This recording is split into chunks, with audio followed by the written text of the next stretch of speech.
मावल लोकसभा मतदार संघ के 2024 के इलेक्शन में इकबाल इब्राहिम नावरेकर, जिनकी निशानी है जहाज।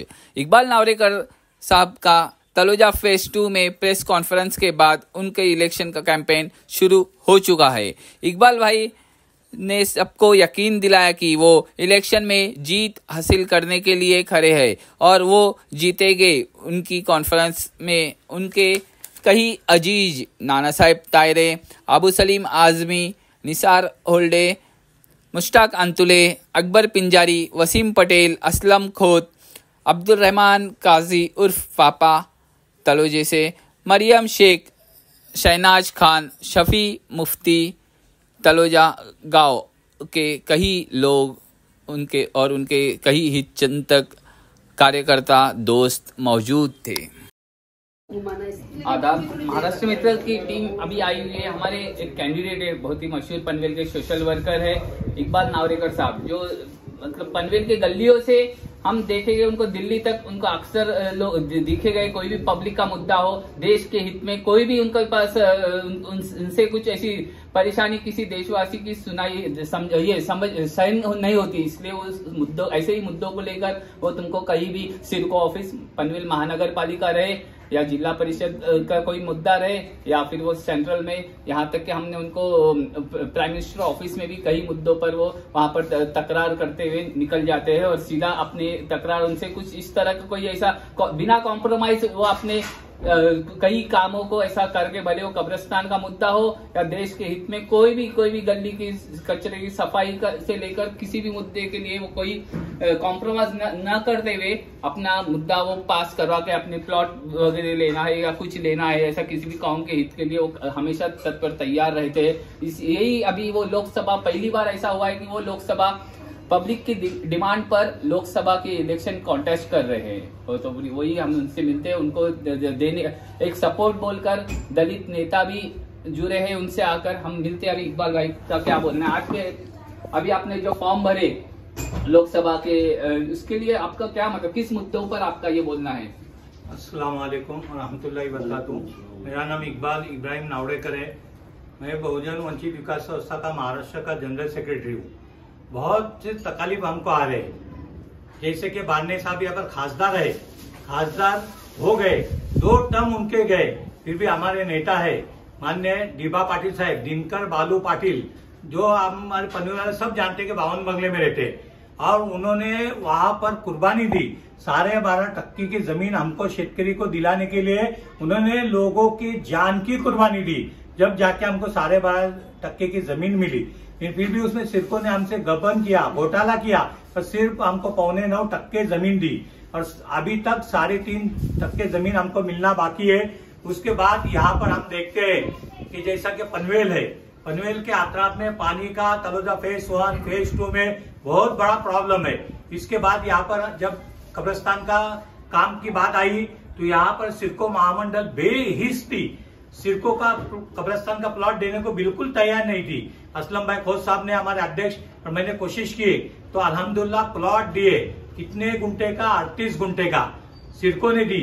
यानी आज के हिसाब से वो 38 करोड़ रुपए हमारे मुसलमानों को सिरको के पास से हमने हासिल करवा के लिए। उसके बाद हम सिरको के पास गए, सिरको को कहा कि यहाँ पर प्लॉट तो तुमने दिए, अभी इसका डेवलपमेंट कैसा होगा? तो उन्होंने दीवार वाल कंपाउंड के लिए, जमीन बढ़ाव के लिए 4.5 करोड़ रुपए दिए। उनसे हासिल करके अल्हम्दुलिल्लाह हमने काम किए। उसके बाद अभी प्रॉब्लम आया कि वाल कंपाउंड हुआ, अंदर इबादत गाह होने चाहिए, वजू खाना होने चाहिए, चलने के लिए रोड होने चाहिए। तो हमने यहाँ के बीजेपी के लीडर, शेतकरी कामगार पक्ष के लीडर सबसे बात की तो अल्हम्दुलिल्लाह उन्होंने हमको 2 करोड़ 41 लाख रुपए दिए। तो अल्हम्दुलिल्लाह हम काम कर रहे। इन सब में बड़ा प्रॉब्लम है कि मुसलमान की, अल्पसंख्यक की कोई वैल्यू ही नहीं दी, उन लोग हमको निगलेक्ट कर रहे। यहाँ पर 48 लोकसभा कॉन्स्टिट्यूंसी है, कितने खासदार? 48, लेकिन यहाँ पर एक भी मुसलमान को कांग्रेस ने खासदार की सीट नहीं दी। गद्दारी कर रही है हमारे साथ। वोट तो हमारे चाहिए। मुसलमानों के पूरे महाराष्ट्र में 12.5% वोट है। कितने? इनको 2 सीट देने को कोई तकलीफ थी?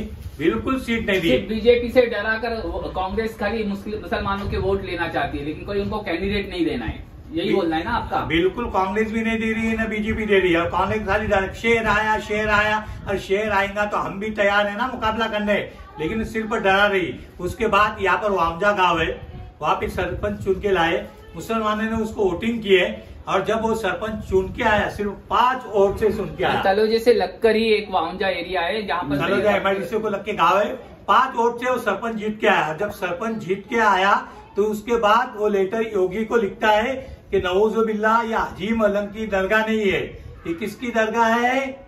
दरगाह नहीं है, ये यहाँ का मंदिर है, इनको सौंपता है। कम से कम कुछ लोगों ने बोलने चाहते थे। उसके बाद उलवा यहाँ पर पनवेल से करीब है। पुरानी जो हिस्ट्री है, सैयद अब्दुल रहमान हाजी मलंग बाबा जो 800 साल पुरानी जो हकीकत है, जो नल राजा के उनके भक्त थे, नल राजा खुद उनके भक्त थे, तो वो हिस्ट्री को भी ये बदलना चाहते, ये इनका बोलना है इकबाल भाई। वहाँ पर हाजी मलंग दरगाह हर एक मानता है, हिंदू समाज भी मानता है। और इन्होंने योगी को लिखे, शेतकरी कामगार पक्ष का है रायगढ़ जिले में, तुम रायगढ़ जिले में बात करो, इनसे बात करो। जब हमने बात की इन्होंने तो उलवा उड़ी की बात हुई, हाँ करेंगे देखेंगे। उसके बाद यहाँ पर नवी मुंबई में उलवा गांव है, नवी मुंबई में सिरको आई हुई, वहां पर अल्हम्दुलिल्लाह कब्रिस्तान का प्लॉट मिला, बहुत खुशी की बात है। उस हमको मस्जिद का प्लॉट मिला, और जब मस्जिद का प्लॉट मिला तो हमारे ही दोस्त है राजेंद्र पाटिल, मार्केट यार्ड के सभापति, उन्होंने 2000 हिंदुओं को लेके वहां पर मोर्चा निकाले। ये क्या बात हुई? और जब हमने बात कही तो बोलते वो हमारी बात नहीं सुनते। उसके बाद फेज 2 में यहाँ पर बिल्डिंग बने हुए, एक एक एरिया में सोसाइटी में 25 से 30 हजार लोग रहते हैं और वहां पे 15% मुसलमान है।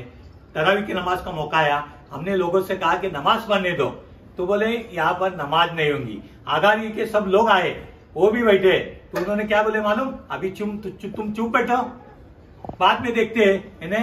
हम क्या हिंदुस्तानी नहीं, कुछ भी करके मुसलमानों को, अल्पसंख्यकों को, दलितों को, दलित समाज को चुप बिठाने का काम ये। हम क्या पाकिस्तानी है?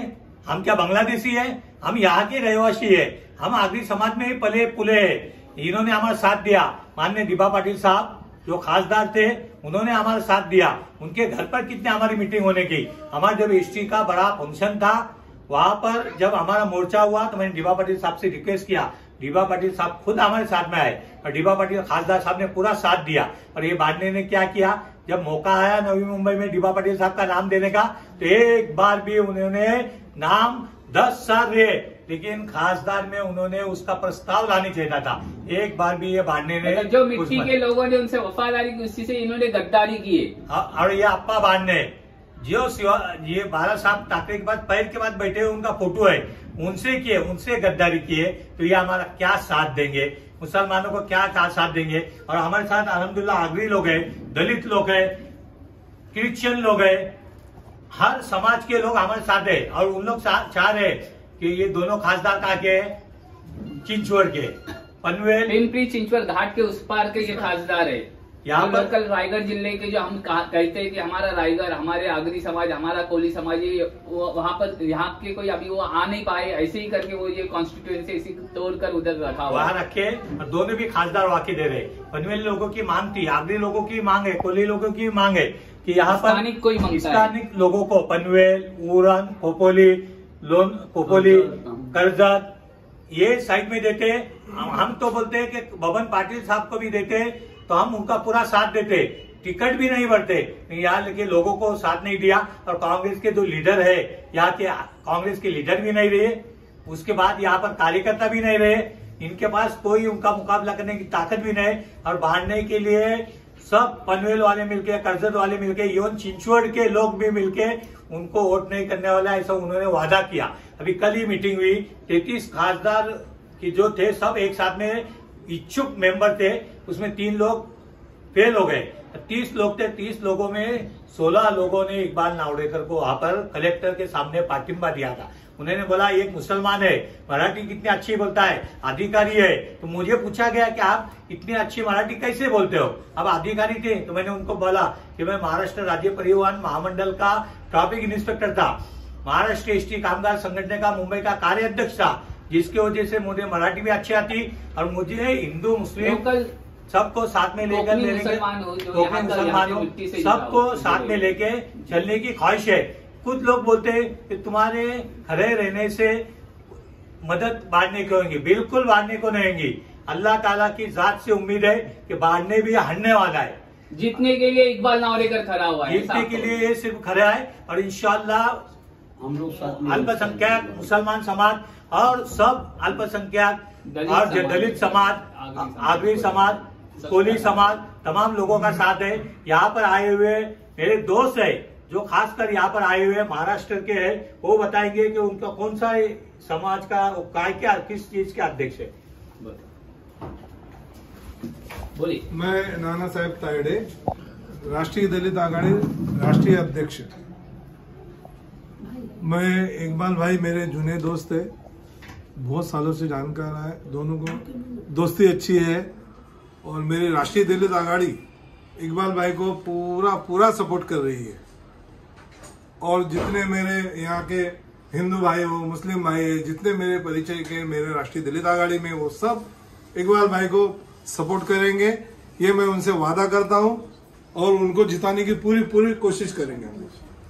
मतलब दलित मुस्लिम सब मिलकर एक अभी इकबाल नावरेकर को कैसे भी दिल्ली भेज कर ही रहेंगे। दिल्ली भेजना ही ये समीकरण जो है सबके हक पाने के लिए इकबाल भाई को दिल्ली भेजना ही पड़ेगा। गरीबों के मसीहा बन के वो जाएंगे दिल्ली और सब गरीबों का काम करके आएंगे। और यहाँ पर अभी एक प्रॉब्लम बहुत बड़ा आया था। 6 महीने पहले मेट्रो का काम पूरा हुआ, सब कुछ हुआ, फिर भी पंतप्रधान मोदी साहब का टाइम नहीं मिल रहा था। लेबर लोग मौजूद, टिकट वाले मौजूद, पूरी ट्रेन की 6 बार पूरी ट्रेन मेट्रो सेंटर चली, फिर भी नहीं। उसके बाद मैं, असलम खोज साहब, हमारे तायरे साहब, हमने जाके मुख्यमंत्री से मुलाकात की, राज्यपाल से मिले, उसके बाद मेहनत करके यहाँ पर उद्घाटन हुआ मेट्रो का। तो अल्हम्दुलिल्लाह उसमें उद्घाटन हमारे हाथ से हुआ। मेरे साथ बबन पाटिल साहब थे, हरीश केनी थे, रामदास शेवाले जो इनके है बांधने के अध्यक्ष वो भी थे। तो ये मेहनत करके हमने मेट्रो को यहाँ पर शुरू करवाई। और उसके बाद पानी का पूरा प्रॉब्लम सॉल्व करने के लिए एमडी साहब भी बात हुई है। पूरा नवी मुंबई में महानगर पालिका में जितने प्रॉब्लम है उसके प्रॉब्लम को सॉल्व करने की पूरी कोशिश करेंगे। और सबसे बड़ा प्रॉब्लम इधर यहाँ पर शेतकरियों का है कि सिरकों ने जमीनें ली लेकिन 5% जमीन छोड़ दी ये जो शेतकरियों की है। तो शेतकरियों ने जाके एमडी से मिले और बोले जमीन हमारी खुद की है, हम इसके मालिक है, तो हमको परमिशन मिलना चाहिए। तो उन्होंने बोले तुम्हारी जमीन हम लीज एग्रीमेंट पे नहीं लिए, जब तुम्हारा हमारा एग्रीमेंट होगा उसके बाद सीसी की हम परमिशन देंगे। महानगर पालिका भी बोले हम परमिशन नहीं देंगे। लाखों मेरे आगरी भाई, मुस्लिम भाई, दलित भाई आज उससे वंचित है। आज लोगों को अगर सीसी मिल गई तो लोगों को रहने के लिए घर मिलेगा, लोग फ्लैट बेचेंगे, लोग वहां पर कमाई करेंगे। तो ये प्रॉब्लम जो है उसको इंशाल्लाह मैं सॉल्व करूंगा। मैं यहाँ के बांधकाम मंत्री चौहान साहब से इस बारे में डिस्कशन किया और उनको भी बताया हूँ कि ये प्रॉब्लम तुमको सॉल्व करना पड़ेगा। उस वक्त आमदार प्रशांत ठाकुर ने बताया था, मैं आमदार हूँ, मैं मदद करता हूँ, लेकिन आज तक प्रशांत ठाकुर साहब ने भी कोई मदद नहीं की। मैं शहनाज खान, अभी हम लोग इकबाल भाई के साथ सपोर्ट बने हुए हैं और लास्ट तक के बने रहेंगे। हम इनको सपोर्ट जरूर करेंगे, जितने भी हैं लोग, यहाँ के लोग इनको बहुत लाइक करते हैं और इनको जरूर सपोर्ट करेंगे सभी लोग। जो रेलवे के बारे में जो सवाल था आपके पास कि रेलवे जो बंद हो चुकी है, जो मतलब कोरोना क्राइसिस में पूना भुसावल जो पनवेल नासिक के मार्ग ऐसे जो जाने की, जिसमें कई ऐसे छोटे स्टॉप ट्रेन के जो शेतकरियों को काफी वो ट्रेन से फायदा होने का, वो ट्रेन ही बंद कर दिए। कई ऐसे स्टूडेंट्स थे जो एजुकेशन के लिए पूना नासिक अप डाउन करने के, नासिक वाले पूना जाने के, वो बहुत ही कम पैसे में जाने के, वो सब ट्रेन बंद हो गई है। बसेस भी जो यहाँ से लोकल जो पूना चलने की, वो जो लाल डिब्बे हम बोलने के, जो लोगों की एक जान थी उस पर बैठकर, लेकिन आजकल वो भी बसेस बंद करके शिवशाही चालू कर दिए कि इंसान को पुणे भी जाने का रहा तो 500-600 का खर्चा होता है। और लाल डिब्बे जो आप जो बोल रहे हैं ना, आप जो महाराष्ट्र लेवल पर आप सेक्रेटरी थे महाराष्ट्र परिवहन महामंडल के, तो उसके बारे में आप क्या कहेंगे? एसटी का रहा सवाल, तो एसटी का सब अधिकारी हमारे दोस्तों में से, उन तक मैंने बातचीत कर चुका हूँ, उनको लेटर दे चुका हूँ। तो बसेस भी शुरू होंगी। और इसके लिए जो ट्रेन को आपने बताया, तो जैसे तलोजे में रेलवे स्टेशन है लेकिन यहाँ पर लंबे की दूर की गाड़ी रुकती नहीं है, तो उसके लिए हमने यहाँ के मंत्री दिल्ली में जाके हमारी बातचीत हुई, यहाँ पर स्टॉप देने के लिए उन्होंने कहा मैं प्रयत्न करूंगा, सेंट्रल बॉडी में रखूंगा। लेकिन उन्होंने एक वादा किया है कि जितने लोगों के लिए सीढ़ी चाहिए, तकलीफ है, उस सीढ़ी के लिए अभी काम एस्केलेटर बनने का चल रहा है। काम अभी जल्दी शुरू होगा। और जो ट्रेन बाहर के है उसका एक कायदा है कि 30 किलोमीटर के अंदर उन लोग स्टॉप दे नहीं सकते, डायरेक्ट मंत्री महोदय कुछ कर नहीं सकता, तो सेंट्रल कमेटी में रखे।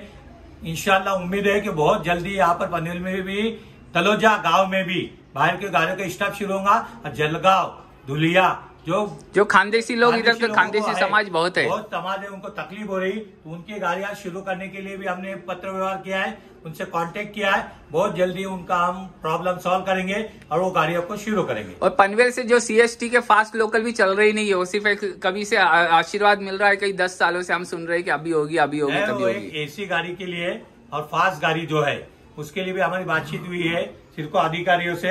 अभी वो जल्दी ही वो जो फास्ट गाड़ी है लिमिटेड 100% तो नहीं होगा, लेकिन उससे हमने कहा है, तो उन्होंने कहा कि 5% हम वो गाड़ियां शुरू करेंगे। तो हमारी यहाँ उनसे मांगनी थी कम से कम 10% फास्ट गाड़ियां शुरू करो और एसी गाड़ियां शुरू की जाए। तो उसके लिए हमारी मांग है कि गाड़ी शुरू हो जाए। मैं तमाम लोगों से इल्तिमास करता हूँ कि मेरी निशानी जहाज है, पानी का जहाज है, मुझको आप शिप है सब ताउन करें। और मैंने सब जितने भी अल्पसंख्यक है, जितने भी दलित है, जितने भी माइनॉरिटी थे, उनसे बात करने के बाद फॉर्म भराओ।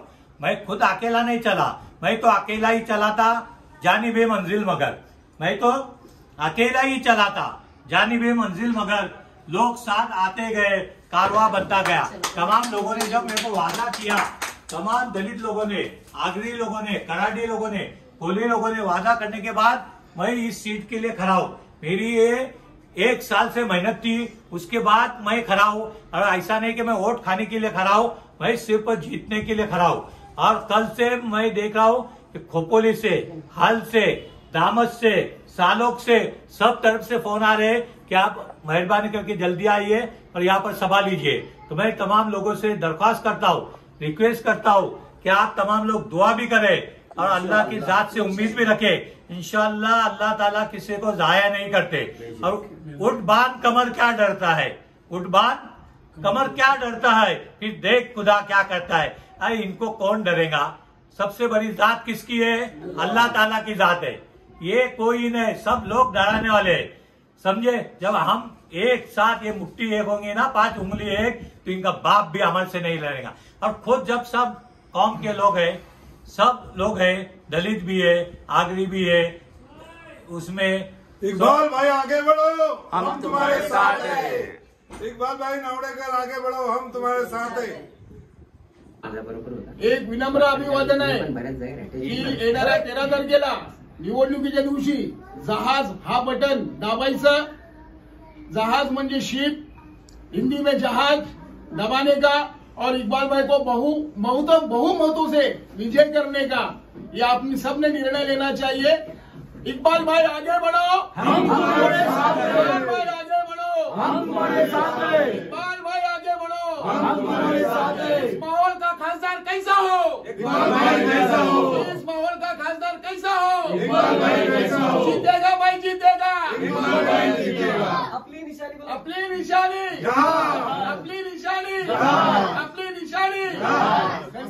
असलम भाई आगे बढ़ो, हम तुम्हारे साथ हैं। मला भेटले, आमचे मोठे बंधू आहेत, खूप जवळून त्यांना मी ओळखतो, चांगले सामाजिक कार्यकर्ता आहेत। आणि जसं की आता भाईंनी सांगितलं की म्हणजे शासकीय ऑफिसमधून कशा पद्धतीने काम करून घ्यायचं, म्हणजे हात जोडून पण असलमभाई म्हणतात तसंच की हात जोडून पण हात सोडून पण काम करण्याची त्यांची क्षमता आहे। मला भेटले, त्यांनी सांगितलं उद्या शेवटचा दिवस आहे विड्रॉ करण्याचा आणि मी अपक्ष म्हणून निवडणूक लढवतोय, तुम्हाला यावं लागेल। मी येणार बोललो, आम्ही तुमचे छोटे बंधू आहोत। माझं म्हणणं इतकंच आहे की जरी दिग्गज उमेदवार, मोठमोठ्या पार्टींचे उमेदवार त्यांच्या समोर आहेत आणि ह्यांनी जी हिंमत केलेली आहे, सर्वप्रथम मी त्यांच्या हिमतीची दाद देतो आणि त्यांना अभिनंदन करतो। निवडणूक जिंकणे किंवा हारणे हा नशिबाचा भाग आहे, पण कमीत कमी प्रयत्न करणे हे तर आपल्या हातात आहे। तर मी इतकंच अपील करणार आहे की चांगले व्यक्तिमत्व आहे, धडपड करणारी व्यक्ती आहे आणि असे उमेदवार जर निवडून येतील तर नक्कीच जनतेचं भलं होईल असं माझं मत आहे। आणि माझ्याकडून जे काही त्यांना सहकार्य मी करू शकतोय मी नक्कीच करणार आहे। तो जानता है और इनके पास काम की कोई तारीफ हमको अपनी तरफ से करने की जरूरत नहीं है। मैं इनकी खिदमत में सिर्फ एक ही बात बोलूँगा, खुद अपने नफ्स से लड़के झगड़ के निकला हूँ, खुदा पे रख के भरोसा आकड़ के निकला हूँ। ये आज से मुझसे कहाँ नजर मिलाएंगे, नमाज माँ के दुपट्टे पे पढ़ के निकला हूँ। तो मैं इकबाल भाई को मेरी तरफ से बहुत बहुत मुबारकबाद दूंगा, उनके तमाम साथियों को, उनके तमाम दोस्तों को, और हम ईस्ट के साथ में कंधे से कंधा मिलाकर इनके लिए आज से लेकर आने वाले रिजल्ट तक इनके साथ में खड़े रहे। गुले गुलजार होता है। तो मैं आप सभी हजरात से यही दरख्वास्त करूंगा कि आप सभी हजरात इकबाल साहब के लिए मेहनत करें, और जीत हार तो होती रहती है, जीतेगा एक ही उम्मीदवार। हमें सिर्फ एक ही मुद्दा लेके चलना है कि मोदी हटाओ देश बचाओ। हमें किसी भी उम्मीदवार के खिलाफ एक अल्फाज नहीं बोलना है। हमारे लिए सब उम्मीदवार एक जैसे हैं, सिवाय वो जो आपस में नफरत की बीज डालते हैं, उन्हें हमको यहाँ से हटाना है। इसलिए ये कमल का फूल जो है कीचड़ में खिलता है, इंशाअल्लाह इस बार 2024 में हमारी जनता, हमारे पूरे हिंदुस्तान की आवाम उसे कीचड़ में दोबारा डाल देगी। तर या ठिकाणी इक्बाल नावडेकर एक प्रश्न आम्ही या ठिकाणी मार्गी लावलेले आहेत। आम्ही हात जोडून पण आम्ही आमच्या मागण्या मान्य करून घेतो आणि हात सोडून पण करून घेतो। आमच्या दोघांची स्टाईल, आम्ही लोकांची कामं केलेली आहेत। आज एक सर्वात मोठा जो होता मॉब लिंचिंगचा प्रश्न, ज्यासाठी आम्ही दिल्लीमध्ये दोघांनी जाऊन प्रोटेस्ट केला, पत्र आहे, ज्याला कोणाला चेक करायचं असेल त्यांनी करायचं। आम्ही पीएमओ ऑफिसला जाऊन तो पत्र फार प्रयत्न करून आम्ही तो सबमिट केला आणि त्याला आम्ही फॉलोअप केला। त्याच्यामध्ये आमची खास मागणी होती की मॉब लिंचिंग करणाऱ्या लोकांना तात्काळ फास्ट ट्रॅकच्या कोर्टामध्ये त्यांना शिक्षा घोषित फाशीची करावी, आणि जे कमेंट्स करतात इतर समाजाच्या विरुद्ध त्यांना पक्षातून ताबडतोब निलंबित करावं। आता यावेळेला गेल्या सत्रामध्ये आम्ही टाकलेली मागणी आमची मान्य झालेली आहे। तर अजून कुठे मागणी? दिल्लीला। आणि त्याचं पत्र आलं आम्हाला की तुम्ही ज्या ज्या मागण्या टाकल्या होत्या ते आम्ही काही म्हणजे त्याच्यावरती आमचं चालू आहे काम, आणि आता जे आम्हाला बाकी आम्ही जे मागण्या टाकल्या होत्या नोकरी, शिक्षा वगैरे, त्यासाठीही आमचं करस्पॉन्डन्स चालू आहे। या पनवेल तालुक्यामध्ये कब्रस्तान असूनही 16 वर्ष कोणाला कब्रस्तान मिळालं नव्हतं आणि इतकी जनता झोपलेली होती। आम्ही लोकांनी अटक प्रयत्न केले, कब्रस्तान मिळवला, त्यात भारतीय जनता पार्टीच्या लोकांनी खो काढण्याचा प्रयत्न केला। 8 आणि 9 2 प्लॉट पैकी एक प्लॉट ख्रिश्चन लोकांना दिला। आम्ही जाऊन सीएम साहेबांच्या इथे बसलो आणि तिथे आम्ही दिलं की भूक हडताल आम्ही आमरण उपोषण करू। तात्काळ पत्र आहे, ज्याला चेक करायचं त्यांनी यायचं, पत्र आहे। तात्काळ आम्हाला तिथून पत्र आला, व्हॉट्सअप आणि ईमेल आलं की तुमची आम्ही मागण्या मान्य केलेल्या आहेत, तुम्ही लोक उपोषण करू नका। 8 आणि 9 दोन्ही मुस्लिम समाजासाठी खुलं केलं। मग आम्ही परत आमचे जरी आता अपक्ष उभे असले तरी संबंध सर्व पक्षीयांच्या नेत्यांशी, नगरसेवकांशी आमचे आहेत।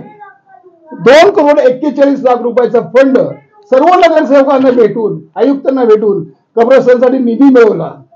त्यानंतर 3.4 करोड सिडकोकडनं कंपाऊंड साठी आम्ही निधी मिळवला। अशी अनेक कामं केलेली आहेत। खूप या ठिकाणी नावडेकर जनरल सेक्रेटरी आहे बहुजन वंचित विकास संस्था महाराष्ट्राचा, आणि पनवेलचा रहिवासी आहे, आणि अगोदर मी एक अधिकारी म्हणून काम केलेलं आहे आणि महाराष्ट्र एसटी कामगार संघटनेचा महाराष्ट्राचा अध्यक्ष होतो। बरं, आपण या ठिकाणी मावळ लोकसभा निवडणूक लढवतात, कारण म्हणजे या निवडणुकीमध्ये मग एकतर श्रीरंग बारणे असतील, संजोग वाघेरे असतील, राजाराम पाटील साहेब असतील, असे दिग्गज उमेदवार या ठिकाणी उभे आहेत, आणि अशा वेळेला आपण देखील अपक्ष म्हणून या ठिकाणी निवडणूक लढवतात। कोणत्या कारणास्तव ही निवडणूक आपण लढवत आहात?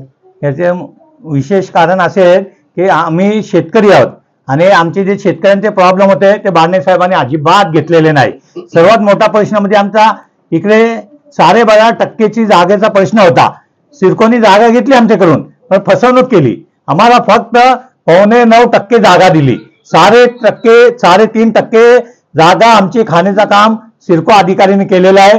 तर मी त्यासाठी विशेष करून उभा आहे, आणि आमचे दैवत म्हणू शकतो आणि आमचे जे लाडके नेते मान्य डी.बा. पाटील साहेब, जे ज्यांच्या संगती आम्ही काम केलेलं आहे, आमचे कर्मभूमीचे माणसं आहेत, ते त्यांच्या संगती काम करून सुद्धा बारणे साहेबांनी इतका मोठा घोर चूक केलेली आहे की जेव्हा ते खासदार होते एक वेळी पण त्यांनी नवी मुंबई एअरपोर्टसाठी साहेबांचं नाव घेतलेलं नाही. त्यासाठी त्या रागाच्या भरात आणि नंतर शेतकऱ्यांवर होणारा अन्याय. आता इकडे आमच्याकडे तलोजा फेज 1 फेज 2 नवी मुंबई सर्वकडे सिडको आलेली आहे. तर सिडकोचे काही प्लॉट शिल्लक राहिलेले आहेत. त्याचे शेतकरी कोण मालक आहेत? आम्ही मालक आहेत. प्लॉट कोणचे आहेत? आमचे आहेत. 20-20 वर्षापासून आम्ही सिडकोकडे मागणी करीत आहोत की जागा आमची आहे साहेब, आम्हाला कन्स्ट्रक्शनसाठी परवानगी द्या, 2 पैशाची आम्हाला सोय होईल. तर सिडको महामंडळ आणि MDC असे म्हणणे आहेत की ही जागा लीज अग्रीमेंट कायदा तुमचा आमचा झालेला नाही, तर तुम्हाला आम्ही परवानगी देणार नाही. आम्ही गेलो पनवेल महानगरपालिका कमिशनरकडे, त्यांना सांगितलं की आमची जागा आहे, गोरगरिबांची जागा आहे, शेतकऱ्यांची जागा आहे, आम्ही काय त्या बांधू डेव्हलप करू तर 2 पैसे आम्हाला भेटतील.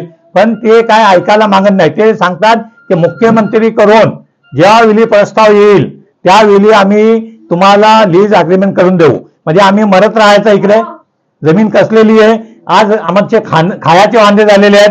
आमच्याकडे खायला इकडे जागा होती ती गेलेली आहे. शेतकऱ्यांकडे पैसे राहिलेले आहे. आमची जागा शिल्लक असून सुद्धा आम्हाला परवानगी भेटत नाही. त्यासाठी सर्वात पहिले मी सर्व शेतकऱ्यांना परवानगी घेऊन देईल, 100% घेऊन देईल. त्यानंतर पनवेल महानगरपालिका आहे. काय आहे, मुंबईला 550 चा प्लॉट स्क्वेअर फूटचा प्लॉट त्याला माफी आणि कर माफी आहे. आणि आमच्याकडे कर मागतात. म्हणजे कुठला व्याज मागतात, यांना लाज वाटत नाही. आणि सवलत तर काही दिलेली नाही. अजून पण रोड नाही महानगरपालिकेने दिले, अजून पण ती लाईटचं कनेक्शन ते नाही दिले. जी सुविधा दिली पाहिजे, पाणी तलोजा फेज 1 फेज 2 खारघर सर्वकडे खाली हे बिल्डिंगे बनवत चाललेले आहेत, परंतु कुठे आणि अजूनपर्यंत सवलत जी दिली पाहिजे ती दिलेली नाही. तर ते संपूर्ण प्रॉब्लेम सॉल्व्ह झालेले पाहिजेत. बांधणे साहेब आहेत, बांधणे आप्पा, आप्पा बांधणे, खाली आप्पा नावाला आप्पा आहेत पण इकडे काय कामा करत नाही. खाली आप्पांचे गप्पा असतात. त्यांनी अजिबात इकडे काम नाही केले. 10 वर्ष झाले. काय दिलं आमच्यासाठी? पनवेल, उरण, खालापूर, खोपोली आमच्यासाठी आणि विशेष करून मुस्लिम समाजासाठी काहीच नाही केला. आम्हाला लय वाईट वाटतंय. आम्ही इकडे आगरी, कोली, मुस्लिम, अल्पसंख्याक सर्व मिळून त्यांना वोटिंग केली होती. पण तो मोदी साहेब काय म्हणतात, मुसलमानच्या विरोधात आम्ही आहेत. तर इथे तुम्हाला काय म्हणायचंय आता, म्हणजे आप्पा बारणेंचं म्हणणं आहे की बाबा आता संपूर्ण मोदी सरकारच्या कालावधीमध्ये मोठ्या या ठिकाणी खूप मोठा विकास भारतामध्ये होत आहे. भारत एक प्रगतिशील म्हणून राष्ट्र या ठिकाणी उदयास आलेला आहे, महाशक्ती आहे. अशा वेळेला तुम्ही म्हणता त्यांनी काहीच नाही केलं. एक बघा, ते बोलतात खाली पण काम करून दाखवत नाही. आप्पाचे फक्त गप्पा असतात. हे मेट्रो आला आमच्याकडे, मेट्रो आला 6 महिने झाले, लोकांना त्याने पगार दिला पण 6 महिनेपर्यंत इकडे काय त्यांनी अजिबात ओपनिंग नाही केली. जेव्हा मी स्वतः आमचे साहेब आहेत, आम्ही मुख्यमंत्रीकडे गेलो, राज्यपालकडे गेलो, मुख्यमंत्र्यांचे ते झाले पण आम्ही त्यांना हलवला, झुंजवला. तेव्हा त्यांनी आम्हाला परमिशन दिली आणि तेव्हा ओपनिंग आम्ही स्वतः होऊन केली. त्यांनी स्वतः बांधणे साहेबांनी त्यात काहीच एक तरी बांधणे साहेब आले असते आणि त्यांनी सांगितलं तर ओपनिंगसाठी आम्ही मदत करतो तर चांगला वाटला असता, पण त्यांनी अजिबात त्यासाठी मदत केली नाही. दुसरे उमेदवार आहेत ना मग आता, मग वाघेरे ते पण उमेदवार आहेत. मग तुम्हाला बारणें जर वाईट असतील तर ते पण आहेत. मग वाघेरे आहेत पण इकडे काँग्रेस एकदम कमजोर झालेली आहे. त्यांच्याकडे नेता नाही राहिलेला आहे, कार्यकर्ता नाही राहिलेला आहे. हे कोणाकडून वोट घेणार आहेत? हे खाली नावाला उभे राहायचं आहे, राहुल गांधीला खुश करायचं आहे तर ते राहिले. हे आप्पा बांधणे उभे राहिले, बाळासाहेबांच्या पायाजवळ उभे राहून फोटो काढतात आणि नंतर गद्दारी करतात. अरे ज्याचा खातात, ज्या थालीत खातात तिकडे शीट करता तुम्हाला काय लाज बीज वाटत नाही काय? अरे ज्या लोकांनी तुमच्या डोक्यावर हात ठेवला, खांद्यावर हात ठेवला, त्यांनी घेऊन आला, त्याच उद्धव ठाकरे साहेबांना हे विरोध करतात. हा आमच्याकरता उद्धव साहेबांचे आहेत ना वाघेरे. मग नाही ते होते पण यांनी त्यांना काही सपोर्ट दिलाच नाही. आणि वाघेरे काय कुठले आहेत? राष्ट्रवादीचे आहेत. आज आलेले आहेत, कुठे आलेत आता माहिती नाही. इकडे आणल्यानंतर ते परत बीजेपी मध्ये जातील. आहेत काय ओरिजिनल आहेत काय? आमच्याकडे नेते ओरिजिनल आहेत. कोण पण असो, रामशेठ चांगला माणूस आहे, त्यांनी गोरगरिबांसाठी काम केलं. रामशेठ तर प्रचार करतात. नाही ते करत होते पण मी बोलतो बमन दादाला तरी सीट दिली असती ना इकडे तर लोकांनी इकडे त्याचा प्रचार केला असता. हे बाहेरून विकत घेतलेले माणसं असतात, घाटावरून माणसं असतात. का पनवेलला कोणी नेता नाही, उरणला कोणी नेता नाही, कालापूरला कोणी नेता नाही, खोपोलीला कोणी नेता नाही. इकडे नेता आहेत पण यांची एक मुखी हे चाललेले आहे की जे वरपर्यंत जातील, मोदी जे बोलेल ते करतील, जातीवाद करतील. जातीवाद इकडे कसा होईल तुम्ही बघा. तलोजीमध्ये मशीद पण बाजूला आहे, मंदिर पण बाजूला आहे, पण कधी आयुष्यात इकडे काय हिंदू मुस्लिम कधी पण कुठली गोष्ट झालेली नाही. पनवेल तालुक्यात कधी पण, खोपोली तालुक्यात, उरण तालुक्यात, कर्जत तालुक्यात हिंदू मुस्लिम ही गोष्टच नाही.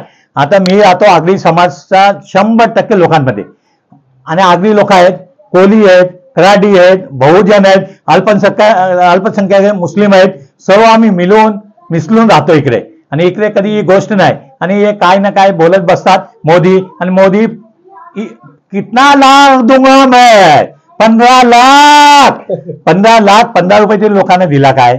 लोकांना किती विचित्र.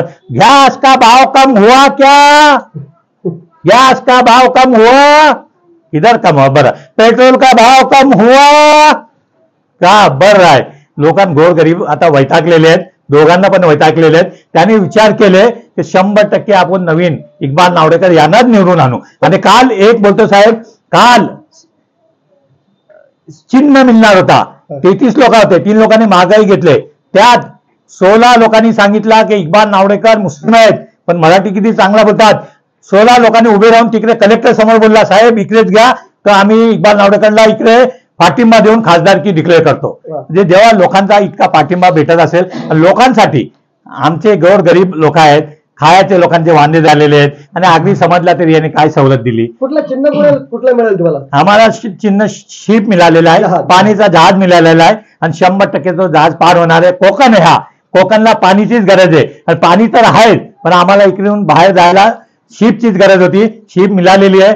आम्हाला आशा आहे 100% दोघांचा मधून, कारण हे काय पनवेलवाले वैतागलेले आहेत. पनवेलवाले सर्व कुठले पक्षाचे पण असो, तुम्हाला एक खरी गोष्ट बोलतो, दुसरे पक्षात आहे, पण त्यांनी फोन करून मला सांगितला की मी बीजेपीचा आहे, मी काँग्रेसचा आहे, मी शिवसेनाचा आहे. नावडेकर साहेब तुम्ही उभे राहिलात, आतमधून 100% तुम्हाला वोटिंग करणार.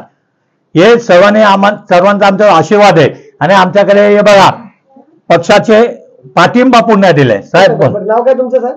मी नानासाहेब तायडे, राष्ट्रीय दलित आघाडी आहे माझी, आणि माझा पूर्णपणे इक्बाल नावडेकर साहेबांना पूर्ण पाठिंबा आहे. बरं, इथे खरं म्हणजे ना खूप मोठ्या संख्येने त्यांचे जे मुस्लिम बांधव आहेत विशेष करून ते उपस्थित आहेत, त्यांच्या देखील भावना आपल्याला जाणून घ्यायच्या. इक्बाल नावडेकर साहेबांचा हा नवीन चेहरा असं तुम्ही म्हणता, त्यांचं म्हणणं आहे नवीन चेहऱ्याला संधी दिली पाहिजे. तुम्हाला काय वाटतं, त्यांना का संधी दिली पाहिजे? मी असलमबाई खोत, ओके, बहुजन वंचित विकास संस्थाचा राष्ट्रीय फाउंडर अध्यक्ष आणि माझ्या पक्षाचे जनरल सेक्रेटरी आहे. आमचं काम बोलतोय, नाव तर आहे त्यांचं, पण आमचं काम बोलतोय. 1 मिनिट जरा फाईल देते का तिची?